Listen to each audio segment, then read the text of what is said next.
What's up, everybody? If you're in here, and today I'm going to kick off a new series where I want to go through and make short and to the point guides on how to build and use common free-to-play Siege offenses. And so let's get started. So in this video, I'm going to talk about what's commonly called a double snipe or a double ignore Siege offense.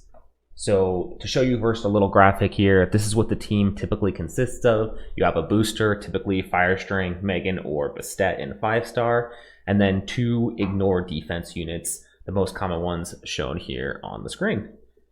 The idea of this offense is that you basically run a usually swift damage dealer or fast rage fatal set around like 200 speed, a little higher, and then a fast swift booster. You use the boost, snipe 2 units with your 2 ignore defense units, and win the match just right away, setting up a 3v1 that is easily winnable.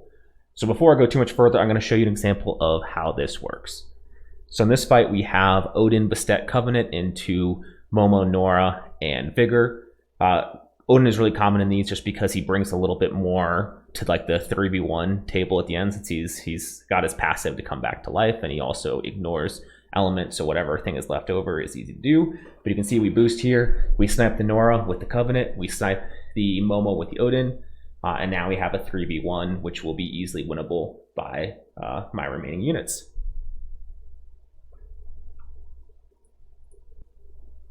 Now that you've seen the team, the first thing that we're going to go into is what can we take this offense into.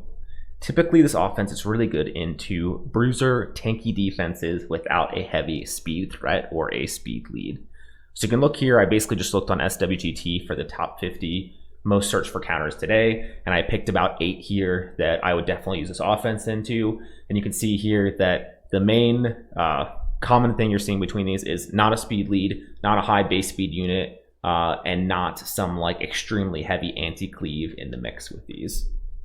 To go a little further, here's some common things that will mess up this offense or break it from working. Generally, one of the 3 categories of revive mechanics, anti-cleave, or heavy speed threats. So things like Ayunu and Nana make it really hard because you're going to have to basically set up a 2v3 rather than a 3v1 with your 2 snipes. Things like Molly and Water Hollyberry make it so that your comp is risky because you have a chance to just glance and not land your crits and therefore not kill on either of your snipes. Kinky can't be crit, and so while it's easier to cleave him today, all these double ignore units don't actually have any like auto crits in their kit to make it so that you can snipe a Kinky. And then lastly, some common units that you'll see that you generally just won't want to take this into. Orion and Draco are both commonly on Swift, and they have a high base speed relatively compared to the boosters that you would be running this comp with, or something like Miles or Elsharion that has a big speed passive in his kit and can be really easily cut and pushed back on your booster. Next, I'm going to put up some sample runes and artifacts for the team that I showed you in here. You can see that we have a Swift Bastet. Generally, you want this pretty fast. It doesn't have to be the most blazing fast thing ever, because you want to be able to make it so that your damage dealers are within uncuttable tuning. I'll talk a little bit more about that later. But basically, the faster you make the Bastet, the faster the damage dealers have to be in order to keep up with her boost. And then you build the damage dealers just as much damage. If you're willing to swap artifacts in Siege, then on your left side, damage dealt on element is your best bet. If not, attack up effect is generally the best on both sides for these units. And other lines that I put in this infographic are good as well. For the damage dealers, the set isn't really important. You really just want to get stats. So if full broken gets you what you want, great. Otherwise, it's really common to see Swift, Fatal, Rage, and Blade Offset or Broken.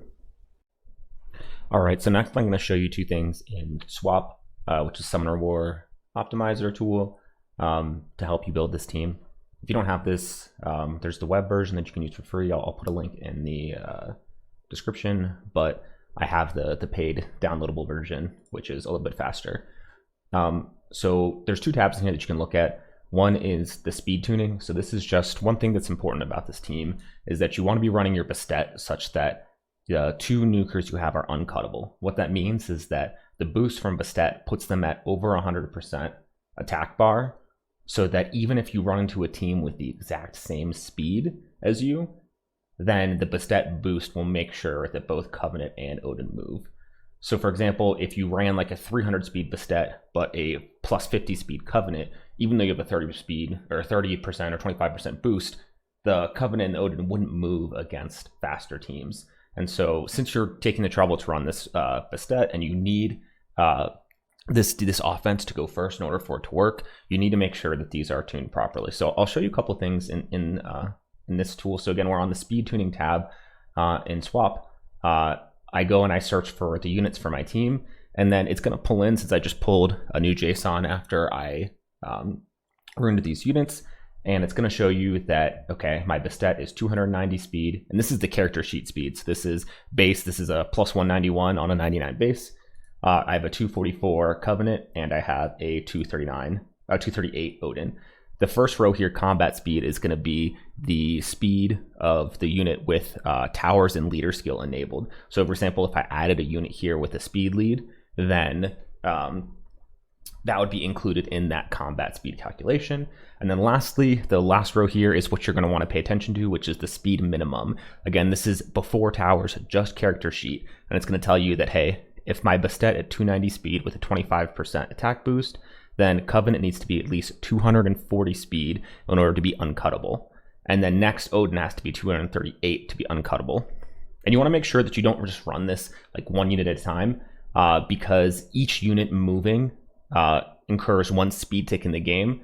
If you want to understand the mechanics of that, I'll link another guide to speed ticks in the description. But basically, there is different tuning to make sure that boost makes sure that 2 units move versus boost makes sure that 1 unit moves. So for example, if I delete, for example, this Odin, right, then you see here that this Covenant only has to be 230 speed, right? So we need to be a little bit faster on both of our units so that the boost makes it so that 2 slow units move. But yeah, so you can pull this in, you can make sure that you have the right turn order, you have the right boost, and so that you're uncuttable. And then that will make it so that your team will work. Next, I'm going to go through, assuming that I had done this, let's add Odin back.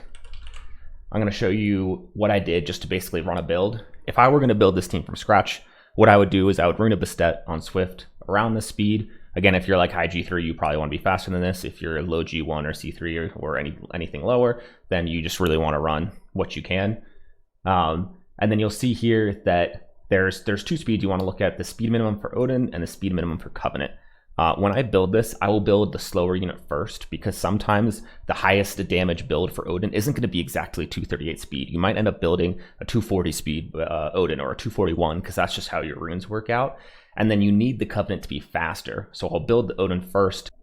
We want to build this first because this Covenant is actually quite a bit faster than it needs to be. But for example, if I ended up building a 245 Odin, right, then you'll see here, it'll show me, hey, this Odin is actually too fast for this Covenant that I built, even though there was a bit of space there. So we'll build the Odin first, and just I'll look for, the best damage build that meets this 238 speed, and then I'll do the same thing with the minimum needed for this Covenant.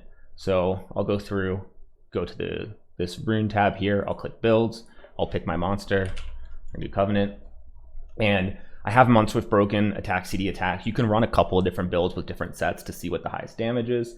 And I have it so that we're ignoring runes and other similar monsters that I just don't want to pull from. So for example, I don't want to pull from the Odin that I just built. Or you could also just use the don't use locked runes if you want to lock the runes in the monster. But since my damage dealing sets are not as premium, they're not like on defense or anything like that, I just pull out the couple of units that use swift damage. I add focus stats here for attack speed, crit rate, crit damage. And then I look for at least 67 crit rate and the 240 speed that we mentioned. The 67 crit rate is because we're going to be using the Odin crit rate leader skill of 33. And then of course we just need to be this fast. And then we're going to go into damage options. I'm going to say pick the headshot skill, the 3rd skill. I'm going to max skill ups. I'm going to use attack buff, and I'm going to say this is ignore defense. I'll hit apply, and we'll hit optimize.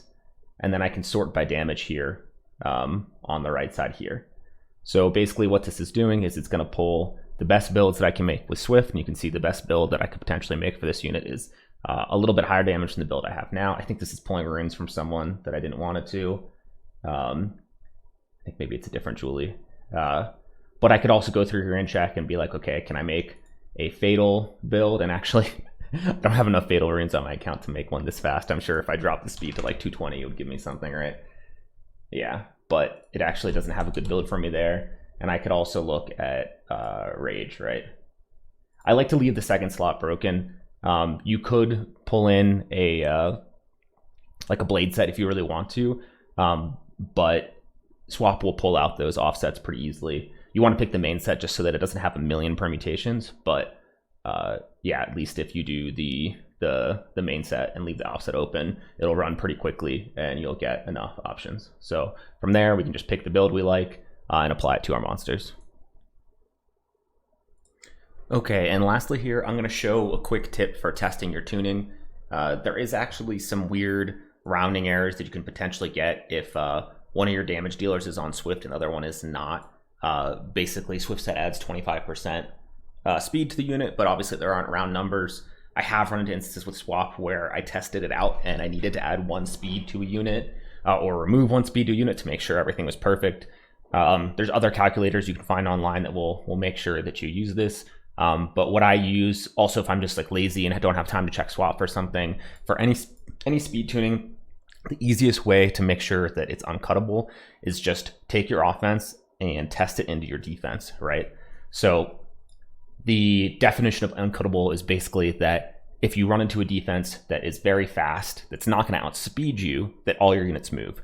So if you're taking your offense into a defense with the literally exact same speed, then if both your units move, then you're guaranteed that as long as your first unit moves, that everything else will move. So I'm not going to kill the Bastet here because the Bastet's the fast one, but if I kill my Covenant here and then I kill my Odin, you can see here that both my units moved before the Bastet moved, therefore kind of just showing that I was in fact uncuttable.